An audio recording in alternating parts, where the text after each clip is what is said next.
Welcome back. All right, so 7 games tonight. We have 9 games tomorrow.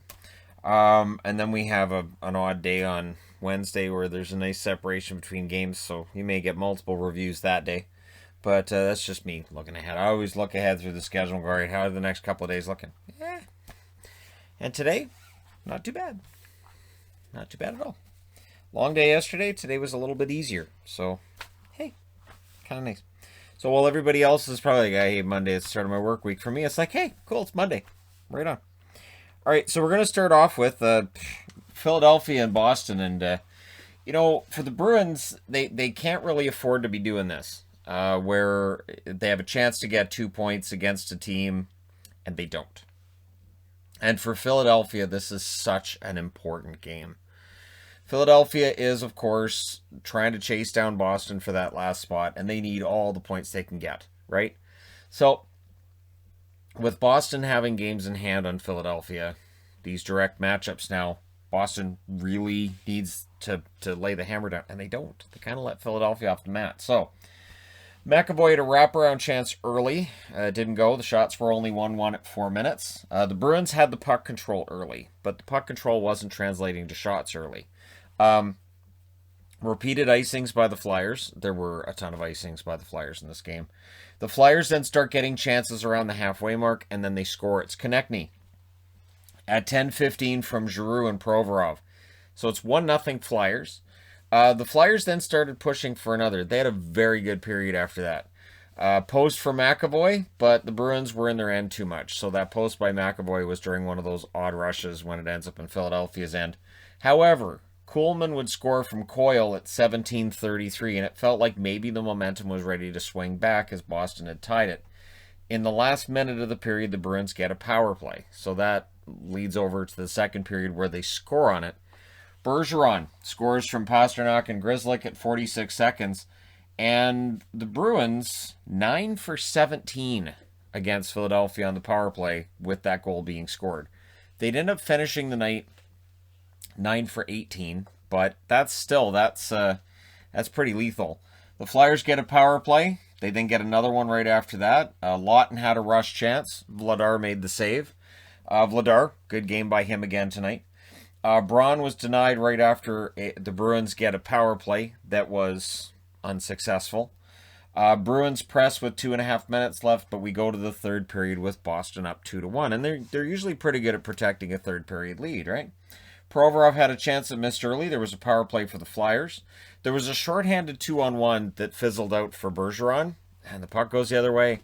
Couturier scores on that power play from Provorov and Hayes at 6:56. So the Bruins with a shorthanded marker there would have likely ended it, but doesn't happen, and Philadelphia gets the goal. The Flyers then pressed for the lead. They had a couple opportunities there. Then Frederick had a wraparound that was saved. Ritchie drilled Braun at near the end of that period, but we go to overtime. In overtime, Vladar denied Sanheim. Pastrnak was blocked by Giroux.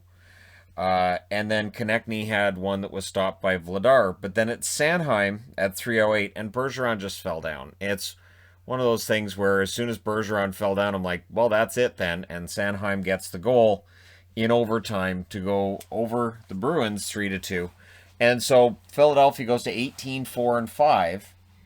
Boston's at 19-10-6. So they still have the lead on Philadelphia, obviously, but that gets Philadelphia 1 point closer.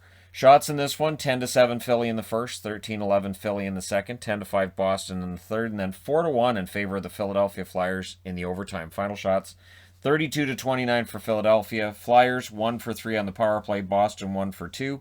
Elliott, 27 saves on 29 shots. Vladar, 29 saves on 32 shots. Not too shabby. So, the Flyers are still alive. All right. And Elliott, I thought, had a good game. I think that's worth noting. Next up, Oilers and the Habs. This feels like a really key game. Now, for the Montreal Canadiens, honestly, are we going to start declaring that they've clinched? Because they kind of have. And in fact, Montreal's in a position now where they can start looking at the teams above them.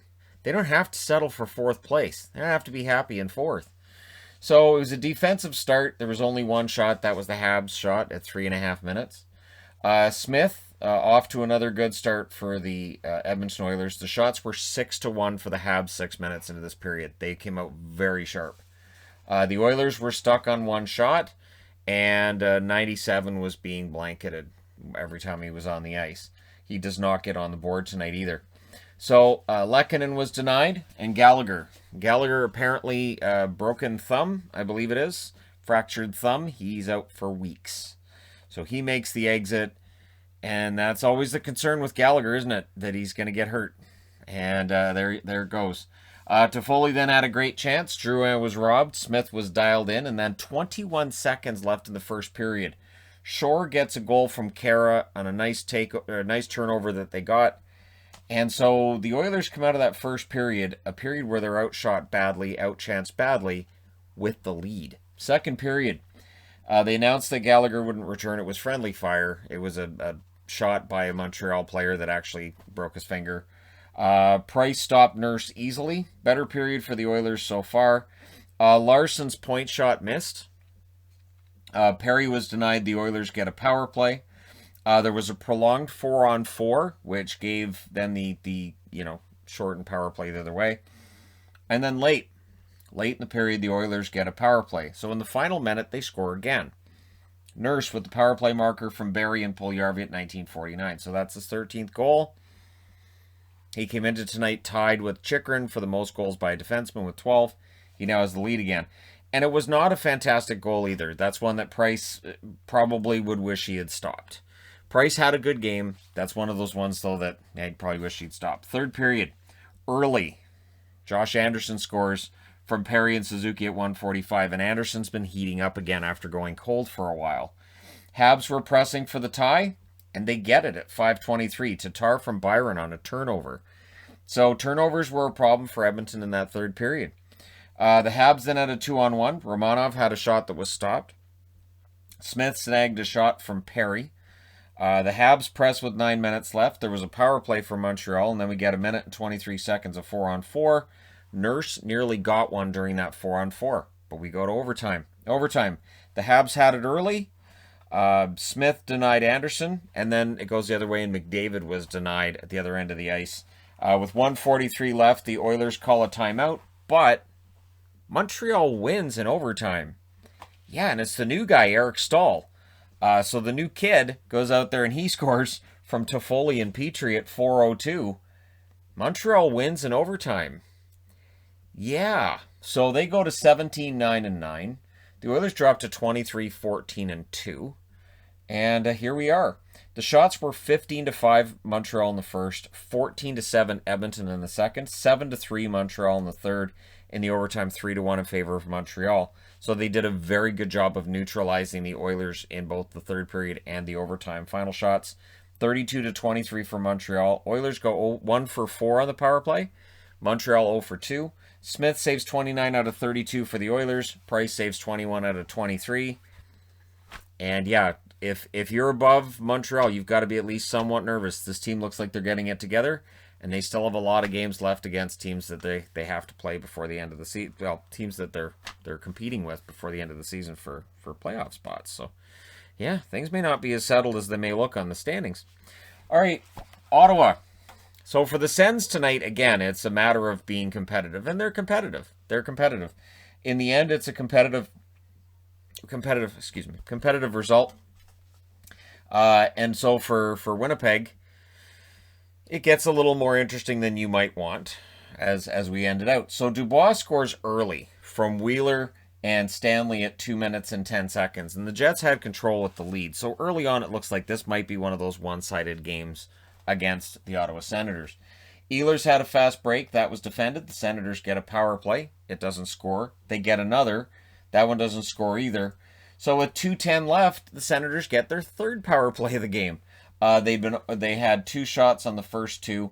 This third one started much better, but still same result. So second period, score 1-0 for the Jets. The Senators had the early jump, but Lowry would score to make it 2-0 from Kopp at 4:19. This is where the resilience of the Senators shows up, and it's fun to watch. Dzingel from Brown at 4:48.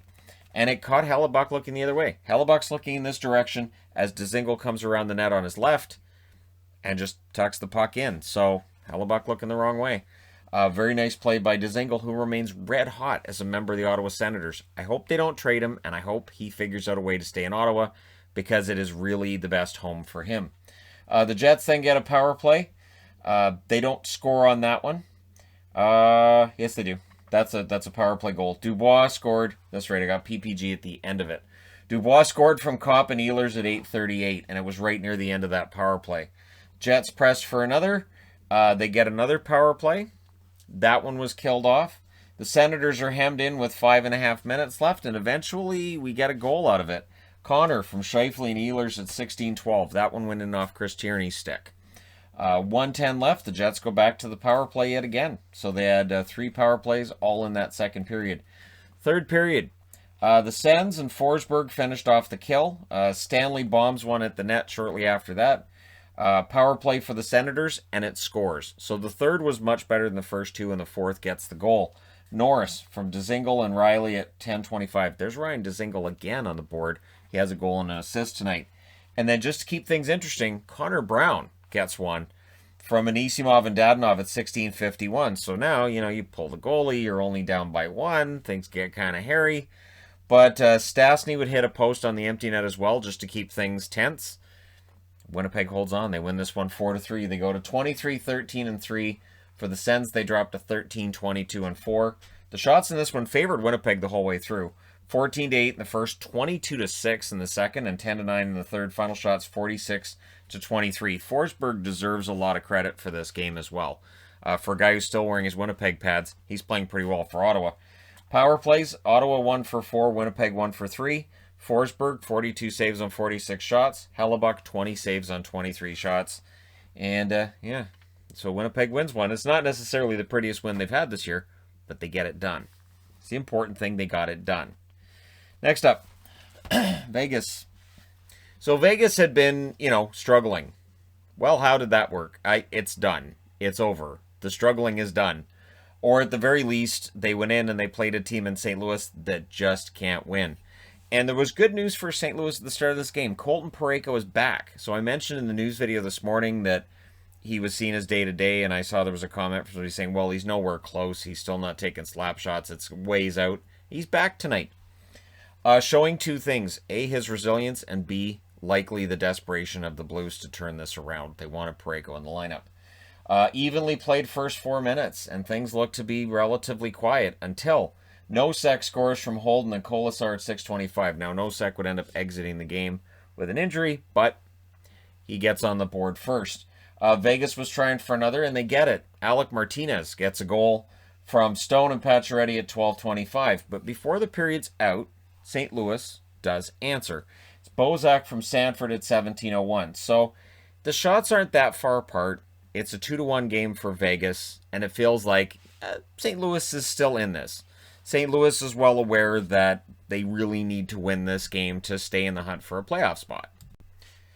And then the second period starts. Early chance for Riley Smith, and then Martinez scores his second of the game. It's the first time he scored multiple goals in a game as a Vegas Golden Knights team member.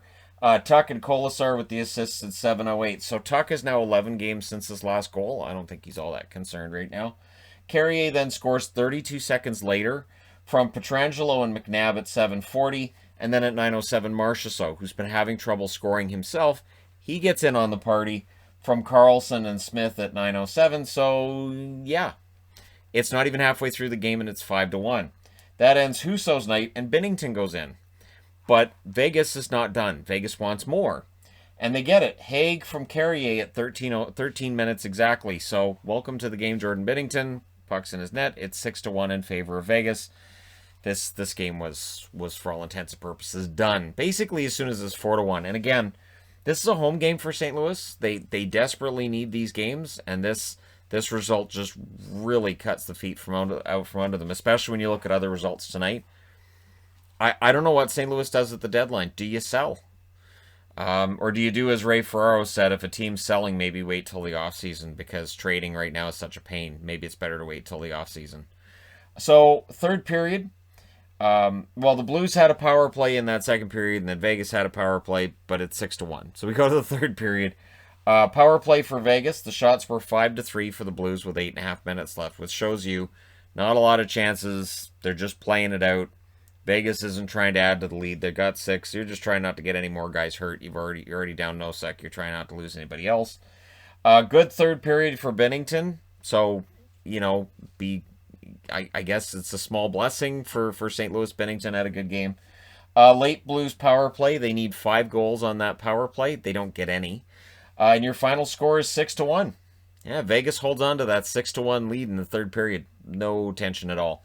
They're now 25-10-2. Vegas is 16-6. They've won 16 out of 38 games.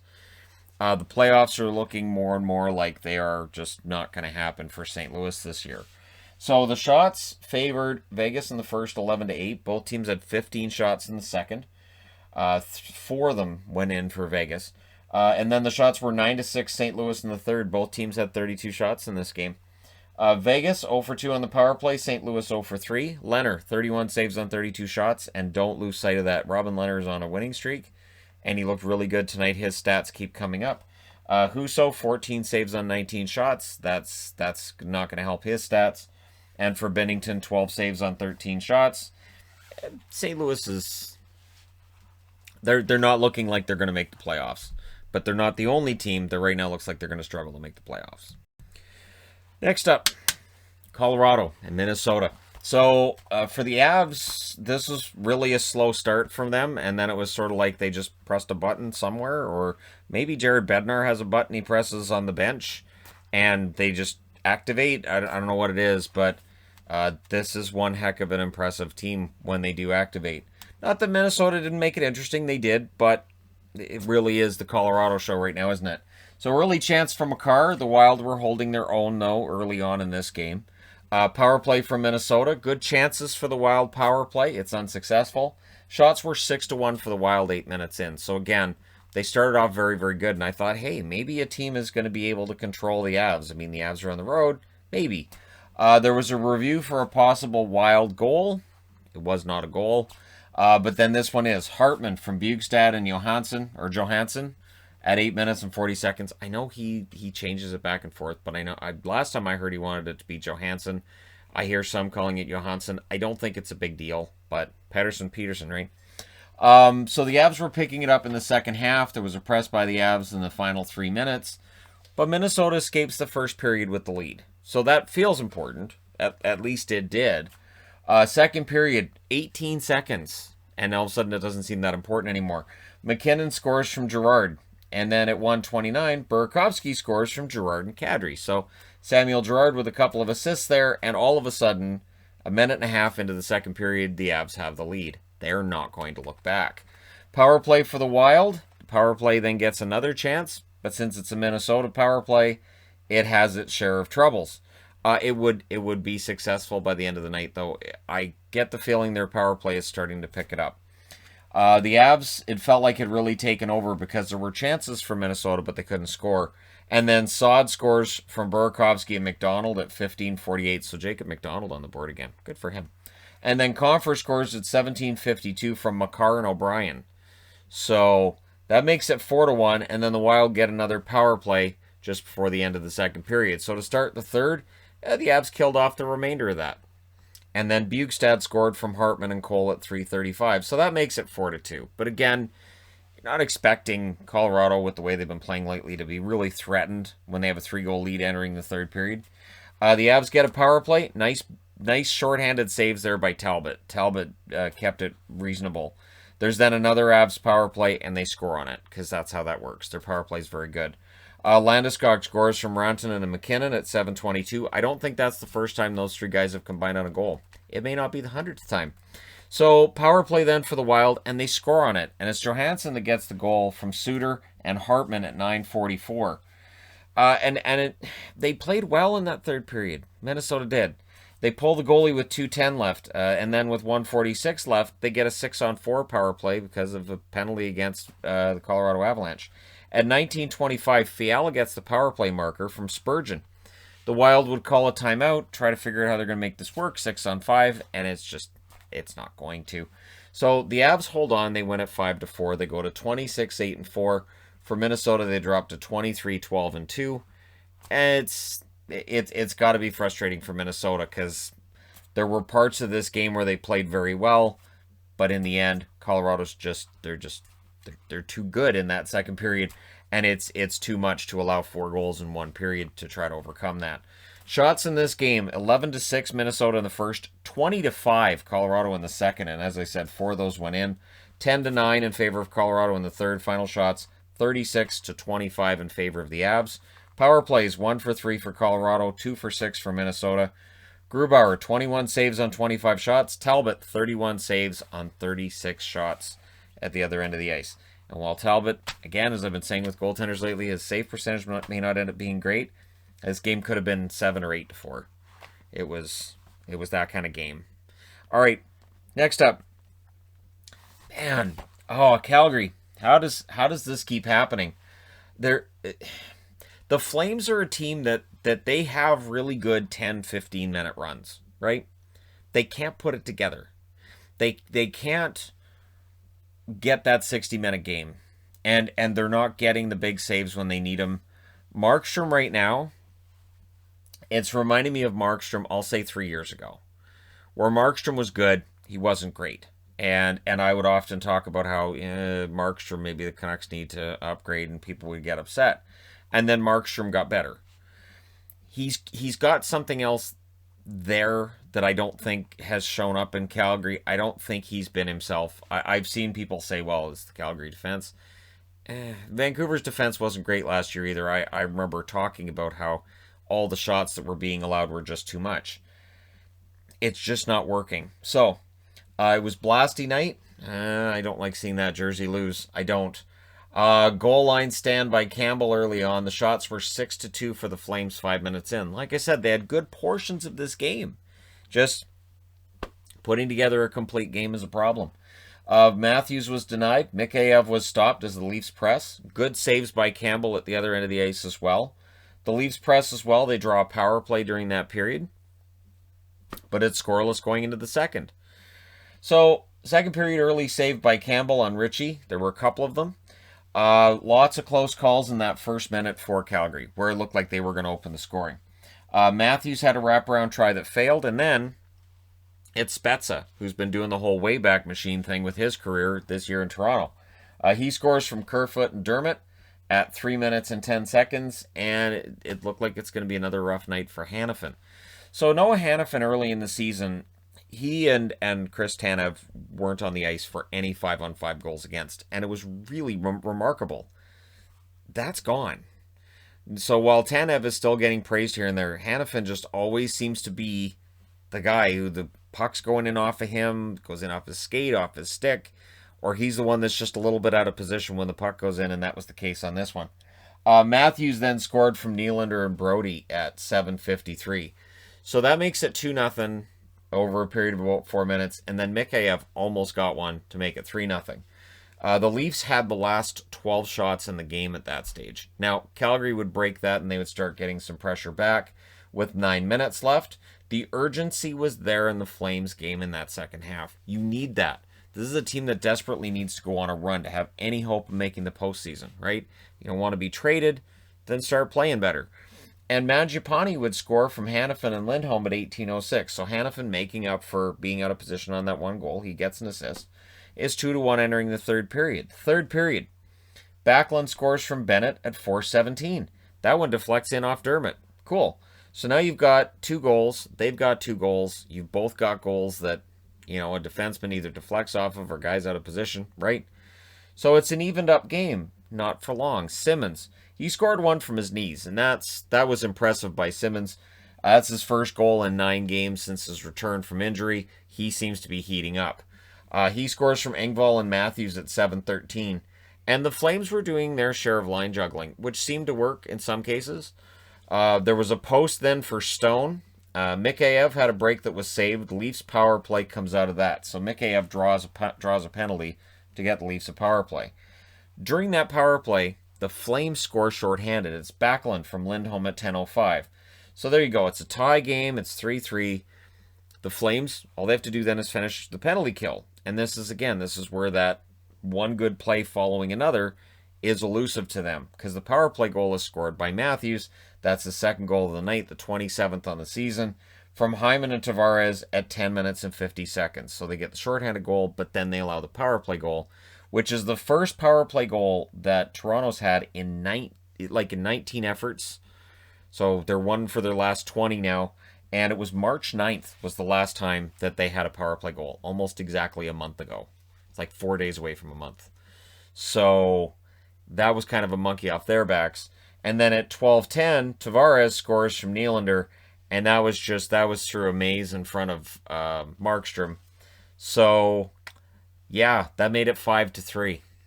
So the Flames, they control it here. They get a 2-2 tie here. They tie it at 3 here. And then it just doesn't happen. The Flames would get a power play with 6 minutes left. And then Mangiapane gets a 4-minute penalty. And the whole way through, Lucic had something going with Simmons.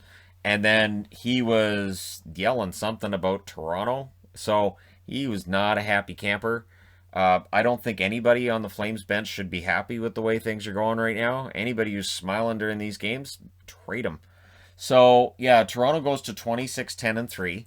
So, despite other fan bases wanting to say Toronto's not really the best team in Canada, they're really looking like they're the best team in Canada. And Calgary 16-21-3, and Calgary's not looking like the best team in Canada. In fact, they're done. They now have 16 wins in 40 games. They're done. I don't see it. I don't see it. And for Sutter, this has to drive him insane. This is a coach that really prides himself on being able to coach defensive teams, and it's just not working. So, shots in this one, 10-6 Calgary in the first, 12-9 Toronto in the second, 12-10 Toronto in the third. Final shots 30-29 in favor of the Maple Leafs. Power plays 1-for-4 for Toronto. Calgary goes 0-for-1. Campbell, 26 saves on 29 shots. He's 9-0. So, if you're of the mind that Toronto doesn't have a top goaltender, I would provide Jack Campbell as the example that they do. Markstrom, 25 saves on 30 shots. And again, they're just not getting the big saves from him that Vancouver got from him last year. And that contract is already looking like it may be cumbersome for Calgary going forward. So we'll see what they do over the next 7 days. But yeah, it doesn't really look great for them, does it? All right, last up. A game with some controversy, and I'm gonna talk about it because I know there are people that are still upset about one of the goals in this game. So, Arizona comes into tonight.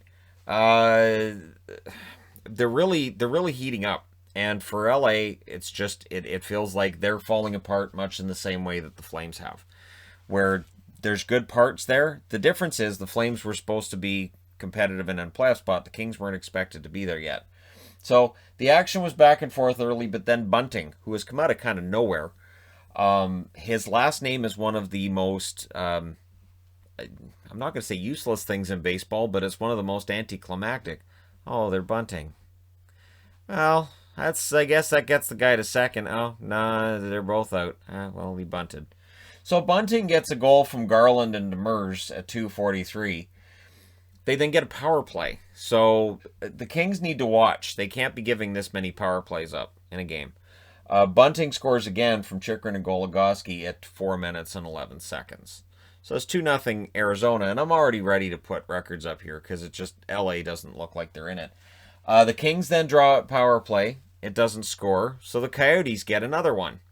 It does. Broussard scores on that power play from Garland and Ekman-Larsson at 7:28. And then Ekman, Larson, and Garland both had near misses after that. This was getting really, really ugly. This looked like it was going to be 4-0 quick. The Kings woke up around the 9-minute mark. The Coyotes would go back to the power play. They would get another power play after that. They had 4 power plays in the first period. Like, man. Peterson stopped a chance from Schmaltz. Then the Kings get a power play, and they score on theirs. Doughty from Kempe and Kopitar at 16:07. So, after one period of play, it's 3-1 in favor of Arizona. Which looks safe, but it's Arizona, so maybe not, right?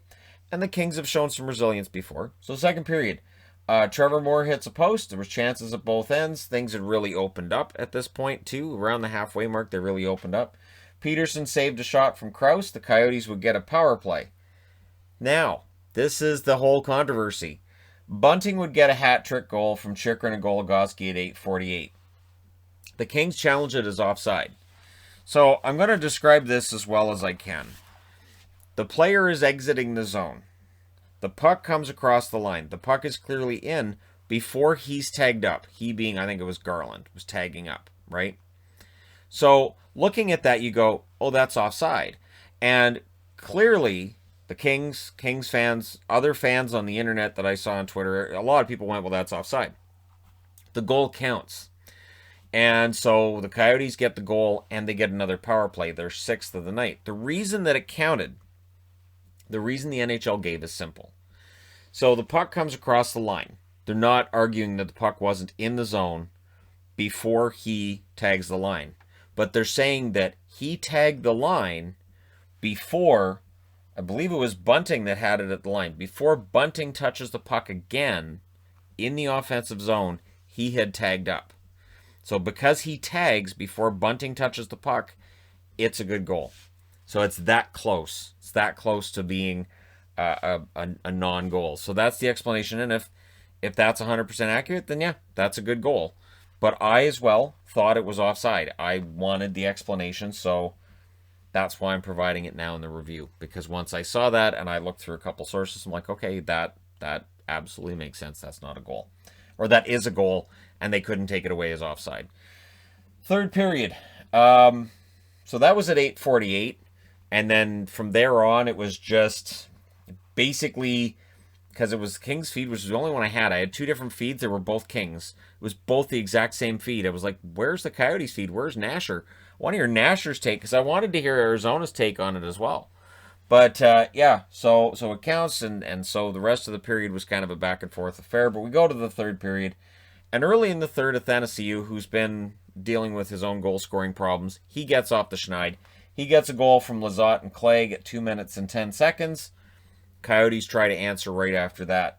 The Coyotes press at 6 minutes. Hill denied Carter. Aiden Hill had a very good game again tonight. I really like this goaltender. And playing on back-to-backs, you wouldn't have known it. It's almost as if when we're watching these goalies play back-to-back and they play pretty well in both, it's almost like goalies can play back-to-backs. Maybe we overestimate the need to split your goalies on a back-to-back. The Kings get a power play. That's killed off. Doughty had a chance. It was stopped. Carter was denied again. Jeff Carter has to be just crazy with the fact that he had some really good opportunities and Hill said no each time. They pull the goalie, and they were looking for a power play. Athanasiou it looked like he kind of got taken down, and they might have been able to call something there, and they didn't. He made his argument. He pleaded his case to no avail. And then the empty net goal scored by Dvorak at 19:26. That makes it 5-2, and Arizona wins it by that score. So they're 19-15-5, the Coyotes. The Kings fall to 14-17-6. And with that win, the Coyotes are now, I believe, 9 points ahead of the Kings. And, of course, the Coyotes are that fourth-place team you're chasing. So that's not likely to happen. While every single game is a divisional game and it's possible a team can come back, 9 points back at this stage of the season, I don't think it's going to happen. I think the Kings are probably done. Shots in this one, 11-10 for the Kings in the first, 14-9 in favor of Arizona in the second, 18-9 in favor of the Kings in the third. So the final shots are 38-33 for the Kings. They did press in that third period. Just Hill was great. Power plays, Arizona 3 for 6. Ouch. Kings 1 for 3. Aiden Hill, 36 saves on 38 shots. Peterson saved 28 out of 32 at the other end. And, yeah, he did bounce back after allowing 3 goals, but that's kind of 80s talk right there. Well, he allowed the first 3 goals, but then he got good. So, I'm not going to put it on Peterson. The Kings, they're just kind of in a bit of a free fall. But there you go. Let me know your thoughts in the comments section below, as always. Don't forget to hit like and subscribe if you're browsing your way through. You just happened upon this video. Thank you guys so much for all your support. It means a lot. And, you know, the response to the video I posted today regarding which teams I find most entertaining to watch, good response to that. And yeah, it was a good day. So thank you guys so much for helping me have a really good day. And I look forward to doing the preview tomorrow morning. I'll talk to you then.